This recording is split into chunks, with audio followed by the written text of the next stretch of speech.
Doutor, vamos entrar no assunto de prótese. Como que está sendo? A gente ouviu, saiu por várias semanas, né? Eu acho que está até meses falando de algumas marcas que realmente saíram do mercado e que causa aí, pode até causar, né, um câncer. Como que está sendo isso? Isso foi um assunto muito desagradável que pegou não só a população, como os cirurgiões plásticos, totalmente de surpresa. Quer dizer, essas duas fábricas, a Rofil e a PIP, elas eram consideradas boas próteses. A PIP tinha inclusive vantagens sobre as outras, porque elas tinham várias formas, tinha um formato mais horizontal, um formato mais vertical. Então, para algumas pacientes, especialmente para reconstrução de mama, elas ofereciam vantagens.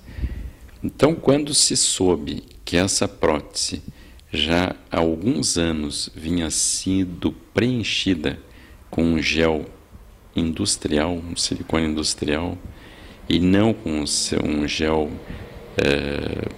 médico, foi uma grande surpresa, que era uma fábrica com um conceito bom.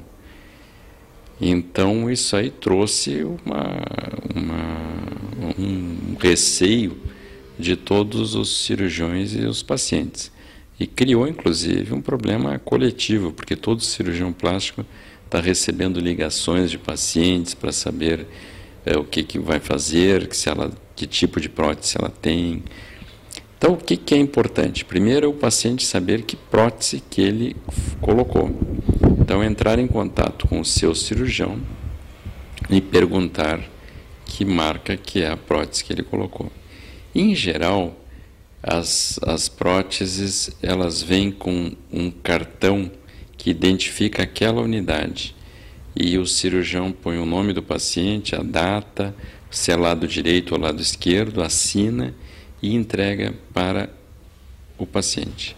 Então, ele guarda isso, para qualquer dúvida, ele tem como saber que tipo de prótese. Mas um outro cartão igual a esse fica na ficha do paciente. Então, é muito fácil para o cirurgião ele olhar na ficha do paciente e identificar isso. Então, essa é a primeira providência, é saber que tipo de prótese. Se não for da PIP ou da Rofil, não tem nenhum problema. Tranquilo.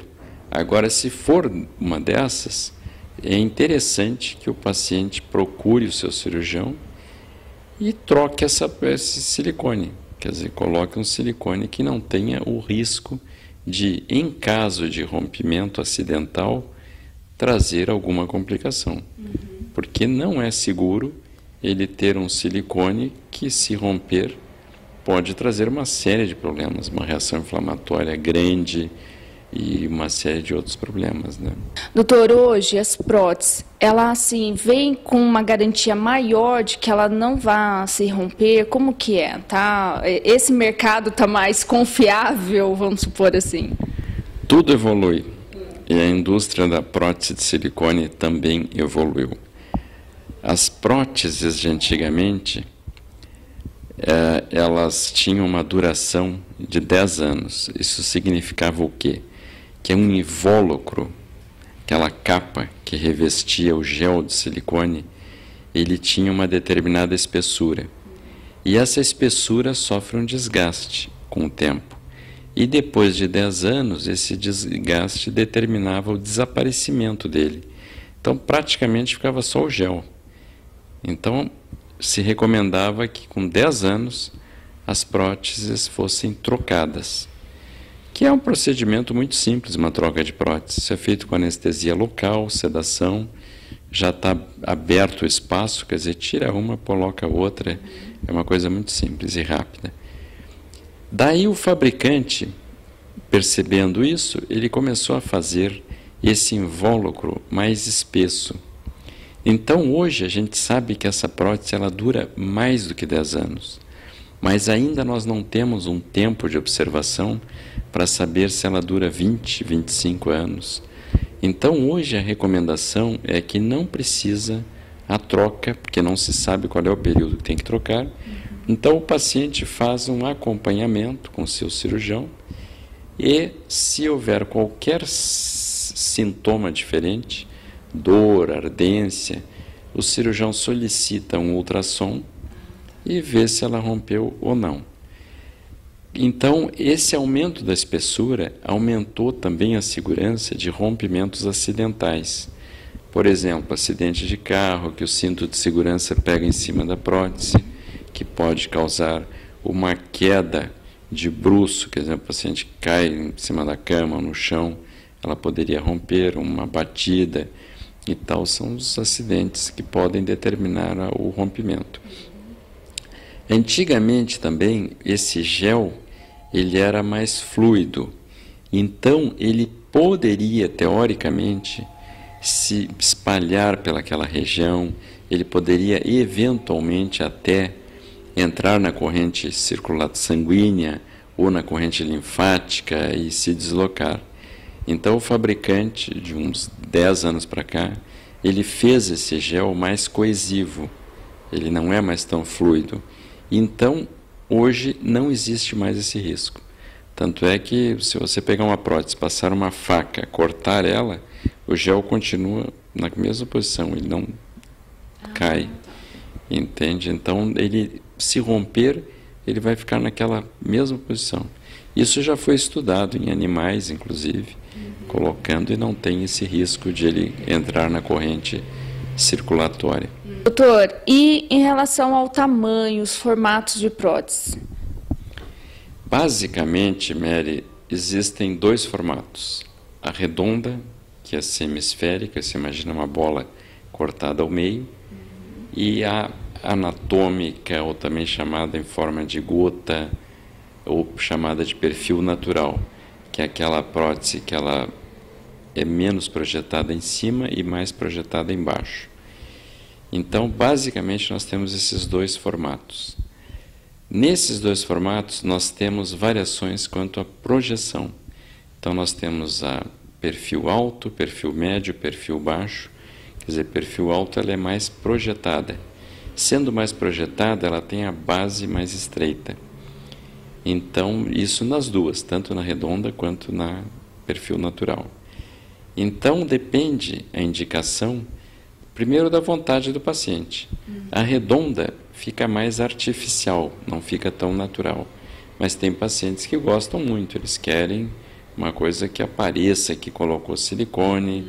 E então o cirurgião precisa saber ouvir o paciente nesse sentido, saber o que ele quer. E fazer a vontade dele, porque quem vai usar prótese, ele gosta de resultado, mas o que a paciente gosta.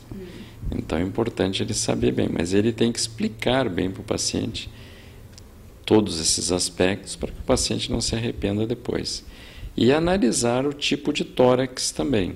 Quer dizer, um paciente com tórax mais largo, ele não pode usar uma prótese de perfil muito projetado, muito alto, porque senão ela vai ter uma base muito estreita e não vai ficar tão bonito. Tem que usar uma base mais larga. Ao contrário, o paciente de tórax mais estreito vai usar uma base mais estreita também. E nós temos limitações, que é o tipo de tórax do paciente. Tem pacientes que têm um tórax reto na frente, e tem pacientes que têm um tórax triangular na frente. E tem pacientes que têm o triângulo ao contrário, até que é o pectus excavatum. Ele é mais afundado no meio, no osso externo. Então a prótese vai ficar voltada mais para dentro. Então tudo isso tem que ser chamado a atenção do paciente para que ele já entenda as limitações que o cirurgião vai ter durante a cirurgia. Outro aspecto é que alguns pacientes têm assimetrias no tórax. Ele tem uma costela de um lado mais projetado que o outro. Isso também tem que ser examinado e chamado a atenção do paciente, porque isso pode interferir. Às vezes o paciente tem assimetrias na mama. Uma mama é maior do que a outra. Então ele vai ter que botar uma prótese um pouco maior de um lado do que do outro. Também tem que chamar a atenção do paciente. Então, são vários aspectos, né, que têm que ser muito bem discutidos. Entendi. Em relação ao silicone no glúteo, é o mesmo? Como que é? O formato é diferente? No glúteo nós temos basicamente 3 formatos. Nós temos o formato redondo,